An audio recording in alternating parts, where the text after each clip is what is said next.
Let's get real. Welcome back to the Jehovah's Witness reality TV tell-all. Frank Lee Anon here, along with Stephen and Gloria Morris, in the studio, and their children, 𝗁𝗵𝗃 and 𝗧𝗵𝗽, assisting off stage. In part 2 we went over the cards that the governing body uses to support their claim of being the faithful and discreet slave whom everyone must believe and obey. We crossed out the cards having no real factual support. All that was left was the year 1919, the year they claimed that Jesus judged them to be the slave. The next lower level in their house of cards shows what they believe supports the significance of that year. Let's start with the first card, 1914. Stephen, can you tell us how that year supports the beliefs surrounding the year 1919? 𝗁𝗵𝗃 has the answer, direct from the Watchtower. The study edition of the Watchtower for July 2013, page 22-23 says that, to find out when Jesus appointed the slave, we need to go back to 1914. That's when Jesus and his father came and inspected the temple, or spiritual arrangement for worship, from 1914 to the early part of 1919. They were pleased with a small band of loyal Bible students. Jesus selected capable anointed brothers from among them to be the faithful and discreet slave. Okay, the year 1914 has a lot of significance, and carries a lot of weight, in the Watchtower religion. We're going to devote part 4, the last part in this series, to examining it. So, Gloria, is there any other part of Stephen's statement you'd care to comment on? Oh, yes. They claimed that between 1914 and 1919, Jesus and his father inspected the spiritual arrangement for worship. If that was the basis upon which they judged religions, then the Bible students would have failed the test. We looked at this last time, but it's important enough to look at again. 𝗧𝗵𝗄? From the October 1945 Watchtower, page 313, whosoever would worship him must also worship and bow down to Jehovah's chief one in that capital organization, namely, Christ Jesus. But the April 8, 2000 Awake magazine on page 26 says, under the question, is it proper to worship Jesus? Reverent adoration should be expressed only to God. To render worship to anyone or anything else would be a form of idolatry, which is condemned in both the Hebrew and the Greek scriptures. According to the Watchtower, then, the Bible students did not have the correct spiritual arrangement for worship in 1919 because they were idolaters. They were still the best thing going. Not being part of the world, not besmirching Jehovah's name with the idea of hellfire, preaching God's kingdom, and so on. The Christadelphians also held all those beliefs, but have never worshipped Jesus. So, they would have won, back in 1919, if there really had been such a competition among religions for the proper spiritual arrangement for worship, as the Watchtower imagines. So, I guess we can already cross out the true worship card. You may as well cross out the chosen by Jesus card along with it. The Bible nowhere suggests that Jesus would choose one Christian sect over another upon his return. When the apostles pointed out that others were acting in Jesus' name without being one of us, he was accepting of them. Teacher, said John, we saw someone driving out demons in your name and we told him to stop, because he was not one of us. Do not stop him, Jesus said. For no one who does a miracle in my name can in the next moment say anything bad about me, for whoever is not against us is for us. Mark 9 verses 38-40. And Paul cautioned Christians not to be sectarian. Since there are jealousy and strife among you, are you not fleshly and are you not walking as men do? For when one says, I belong to Paul, but another says, I to Apollos, are you not acting like mere men? 1 Corinthians chapter 3, verses 3-4. Yet, the Watchtower religion encourages divisiveness, emphasizing an us versus them attitude, where all other Christian religions are satanic and slated for destruction. This is why they imagine Jesus as being sectarian as well. But to most other modern-day Christians, the idea of Jesus choosing one denomination to the exclusion of all others is a notion foreign to Christ's character and message. The supposed significance of 1919 is all just based on the Watchtower's say-so. It's just begging the question, why 1919? Why not some other date? You're asking us to believe that some invisible event happened in heaven in 1919. You'll need to do a whole lot better than, the Watchtower says so, to convince anyone with a brain. Oh, yes, there's scriptural support, actually a prophecy, proving this. 𝗪𝗶𝗀𝗪𝘁𝗧. This is from the November 2014 study edition of the Watchtower, under questions from readers. Revelation 11:3 speaks of two witnesses who would prophesy for 1,260 days. The account then says that the wild beast would conquer them and kill them. But after 3.5 days, these two witnesses would be brought back to life, much to the amazement of all onlookers. In the fulfillment of Revelation chapter 11, the anointed brothers who took the lead, at the time of the establishment of God's kingdom in heaven in 1914, preached, in sackcloth, for 3.5 years. At the end of their preaching in sackcloth, these anointed ones were symbolically killed, when they were thrown into prison for a comparatively shorter period of time, a symbolic 3.5 days. In the eyes of the enemies of God's people, their work had been killed, causing those opponents much joy. However, true to the words of the prophecy, at the end of the 3.5 days, the two witnesses were brought back to life. Not only were these anointed ones released from prison, but those who remained faithful, received a special appointment from God, through their Lord, Jesus Christ. In 1919 they were among those who were appointed to serve as a faithful and discreet slave, to care for the spiritual needs of God's people, during the last days. That timeline, straight from the Watchtower itself, is, ironically, a graphic representation of their deceptive methods. It's a timeline with no times actually shown for the start and end dates. They purposely leave it vague, because none of the dates they've ever tried, and they've tried lots of them, have ever been able to fit. Here are all of the dates the Watchtower has given as their interpretation of Revelation's 1,260 days, trying to prove that it's a prophecy about themselves. Note how none of them amount to the 1,260 days the Bible explicitly states that the time period consists of. That's why, in the 2014 article 𝗪𝗶𝗀 quoted, they've given up trying.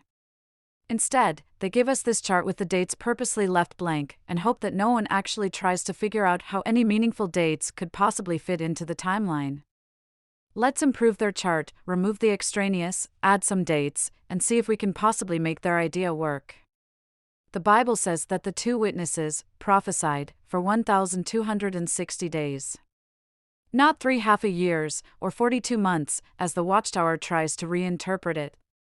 Let's start from the 1914 date, which they've given elsewhere as October 1st, which, they say, was the end of the Gentile times, when they expected Armageddon, preceded by their version of the rapture.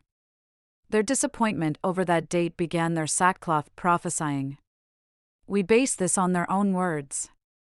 Finally, the day arrived, October 1st, 1914, and on the morning of that day, Charles T. Russell, as president of the Watchtower Bible and Tract Society, announced to the headquarters staff of workers in Brooklyn, New York, the Gentile times have ended and their kings have had their day. However, with that end of the Gentile times there did not also come the anticipated glorification of the remnant of the church in the heavens. It was first on October 31st, 1916, that Russell himself died, leaving the Society's presidency to another. Something must have been miscalculated. Instead of seeing the glorification of the Christian church in heaven, the date of October 1st, 1914, saw great trouble shaping up. There came a climax to the persecution that continued to be heaped upon the chaste virgin class. This came in the summer of 1918, when the Watchtower Society's new president, Joseph F. Rutherford, and other Christian men connected with the headquarters staff, were unjustly convicted in a federal court, and imprisoned in the federal penitentiary in Atlanta, Georgia. God's Kingdom of 1,000 Years has approached pages 188 through 189, and, according to the December 15, 1929 Watchtower, page 372. The scriptural statement, and the physical facts, as they are well known to exist, are therefore exactly in harmony, and show that 1,260 days are literal in time, and began October 1, 1914, and ended practically the 1st of April, 1918. which, by the way, is 1,278 days, 18 days too late to fulfill the prophecy.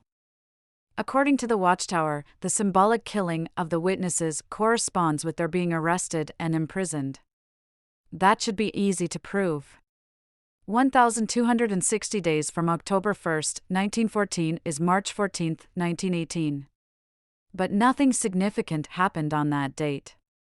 Though the Watchtower tried to make it look like the arrests happened in March, they actually occurred on May 8th. What do you mean, they tried to make it look like the arrests happened in March? If you're going to accuse them of lying, you'd better be able to back it up with facts. Otherwise, it's just persecution of Christ's brothers by apostate liars. Here it is, from the December 15, 1929 Watchtower, page 372. Early in February 1918, many of the holy people, or God's anointed, in Canada, were arrested and thrown into prison.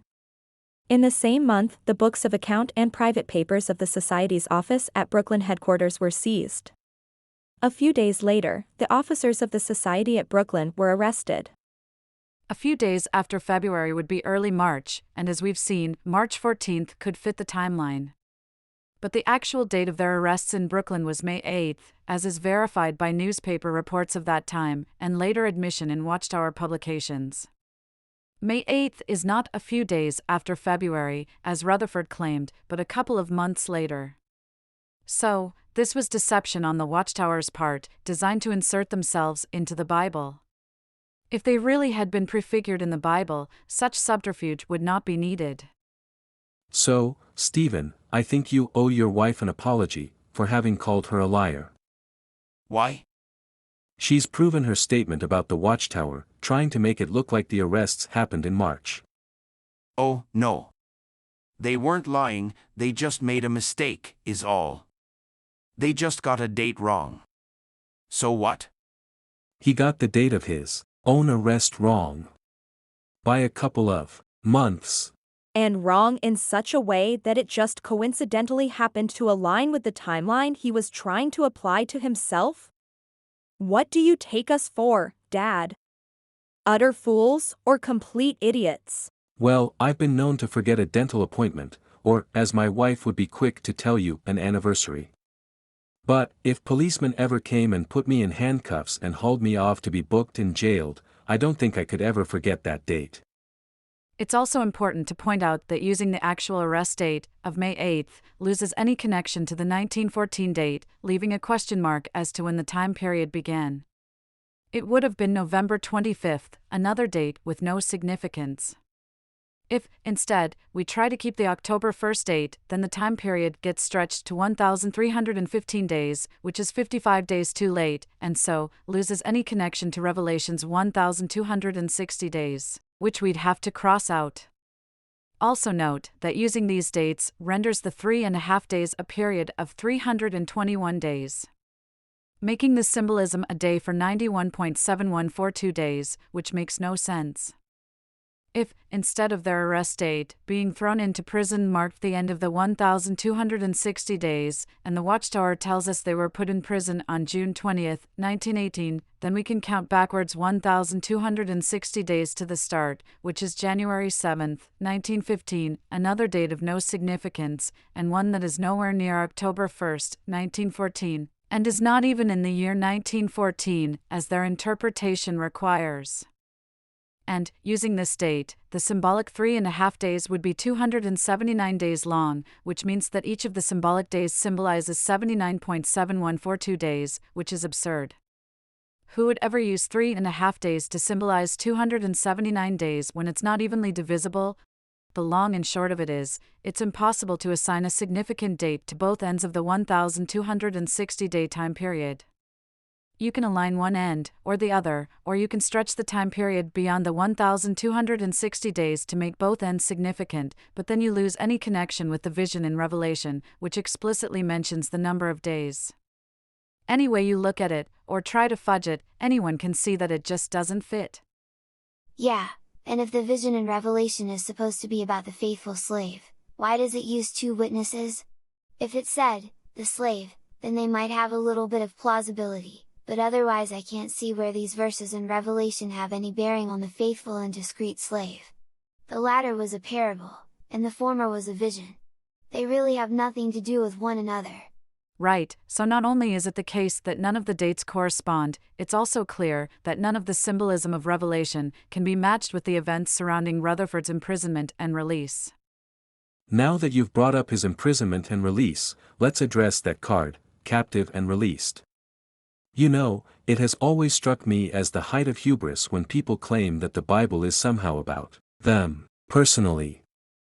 Me too.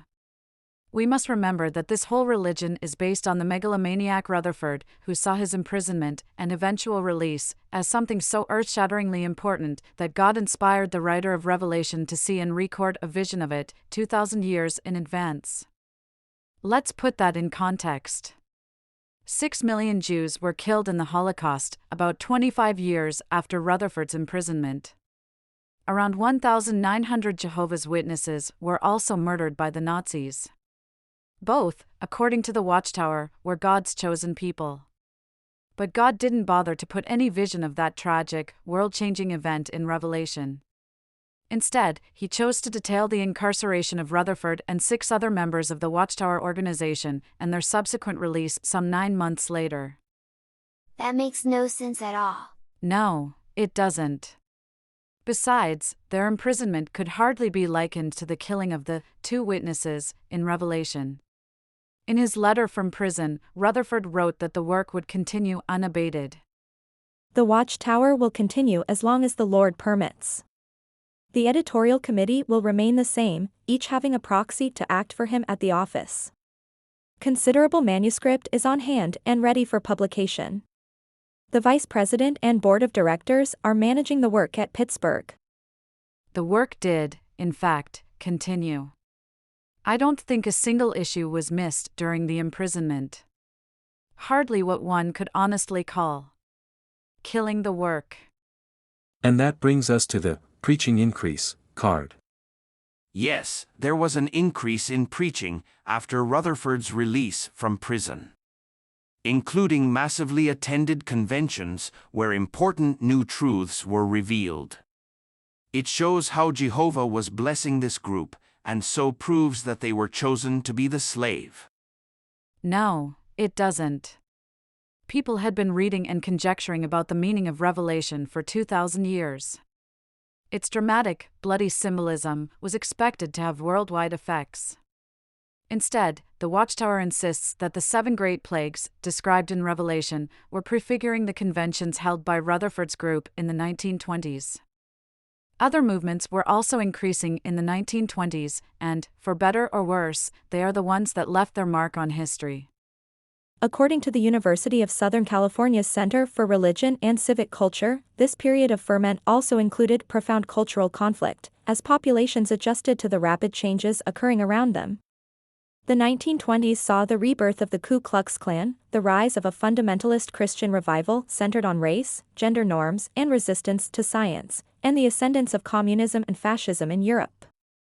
But, in recounting the world-changing events of that time, no one mentions Rutherford's brief imprisonment or his conventions, though the Watchtower continues to claim that they symbolically inflicted the deadly plagues of Revelation upon the world, causing great fear and suffering, and constituting one of the most significant events in our modern-day history.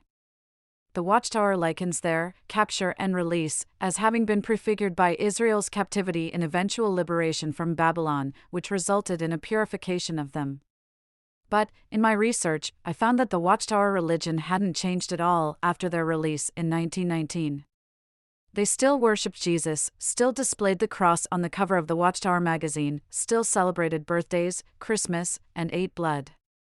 They continued to believe that the last days began in 1799 and that Jesus' presence occurred in 1874. They thought Armageddon had already occurred in 1914. They continued to espouse the pyramid as the Bible in stone, and taught, up until 1953, that God lived on the star cluster Alcyone. And, perhaps most revealingly, they continued to hold the belief that Charles Taze Russell had been the one and only faithful and discreet slave, evidently not recognizing their own appointment to that role, which makes that appointment all the more suspect. Wow. It's as if Jesus was saying, in effect, congratulations! You're now my faithful slave. But they were busy saying, no, we're not the slave, that was Russell, and we're certain of it. If we buy into their scenario, it shows that they couldn't even get their God's message right, when it concerned themselves, and was directed right at them. Not only did they continue spreading those lies, but they added a new one in the 20s. In Rutherford's lecture, Millions Now Living Will Never Die, he prophesied that it was a certainty that Abraham and other ancient worthies would be resurrected in the year 1925.